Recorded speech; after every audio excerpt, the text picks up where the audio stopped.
Hey, good evening. I just wanted to talk to you guys a little bit more about some of my healing experience and just thinking about really where I am now versus where I started. And just thinking, if I knew now what I knew then, it would have made things so much easier for me to endure or to have gone through what I had gone through. There were so many days that I really just wanted to give up. I did not feel like going on with things. I just thought that there was something drastically wrong with me and I just wanted to pull the plug. And I'm so glad that I didn't, because where I am now is a really wonderful place and I could never even have imagined it in my darkest days, in my sickest times. There was no way that I would have thought my life would have turned into what it is now. And so I just want all of you to remember that. I've been talking to quite a few people recently who are going through a little bit of a harder time with some sick days, and just know that it is only temporary.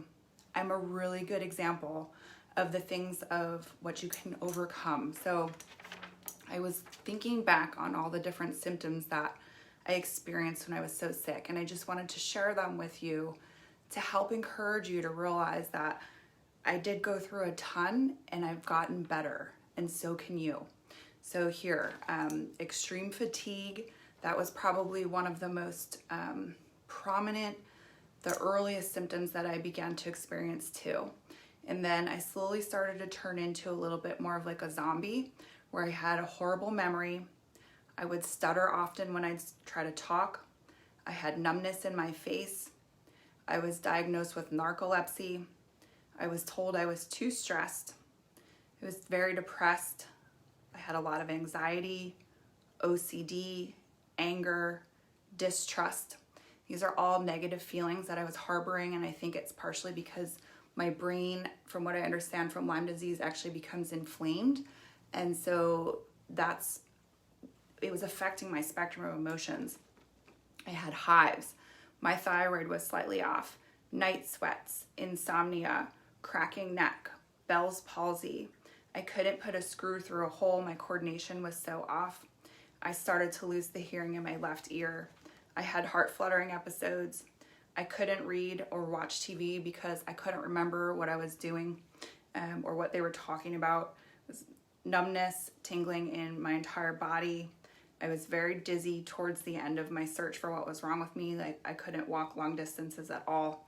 My arms started to hurt and I couldn't straighten them or put things up overhead. I just remember horrible pain. This was towards the end of the 7 years of my search. This all made me feel crazy. I cried every day.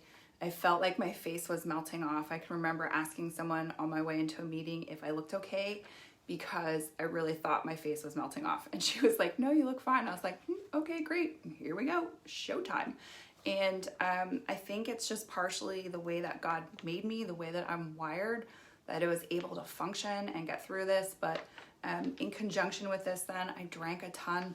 Like, all I could really do at this point was work, and I worked a lot. And I think that was partially what helped me to save myself, is that I embraced my job and I was really able to hold on to that. And then I would leave work and go home and chug a lot of vodka directly out of the bottle, pass out, and get up and do it all over the next day. And I lived in that state for about 3 years. The first 4 years of my sickness, I really did my best to figure out what was wrong with me. And after being told I was too stressed so many times, I just kind of gave up.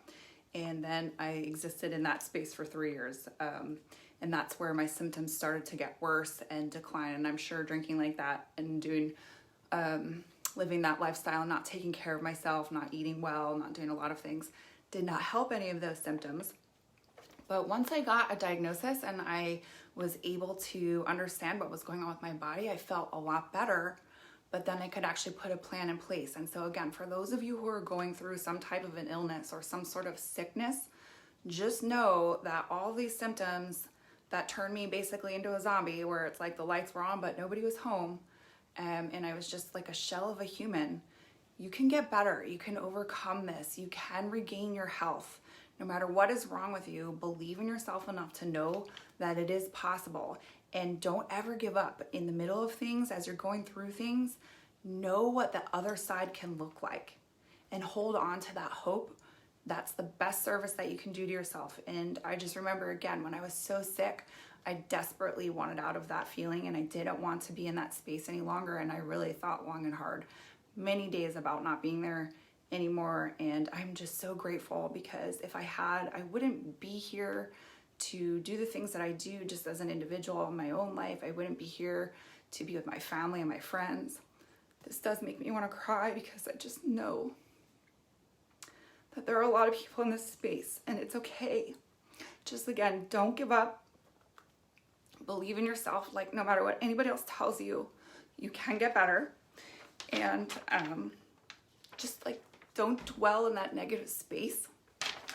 We only get so much life force, so think about how you're spending it, right? You want to spend it on the best things that you can buy for yourself, and that's going to be doing your best to, like, smooth and protect your energy, to hold it in and hold that space for yourself, to allow yourself to heal, and to embrace the positive things.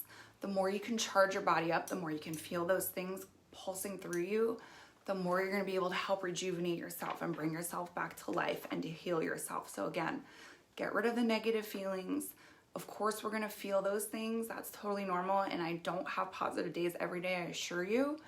But ultimately, overall, my attitude has shifted more towards gratitude and thankfulness, and just being alive, like thankful that I'm alive. And so these are the emotions that I choose to hold on to. And this is the stuff that I make space for in my heart, where I get rid of as much of the negative as possible. And again, sometimes you have to feel those things to be able to release them. But it is possible, and it is possible to heal. Know that. I am proof of this. If you want to talk more about this, if you're in a really dark space, feel free to talk to me. But of course, there's professionals out there as well. I see a therapist.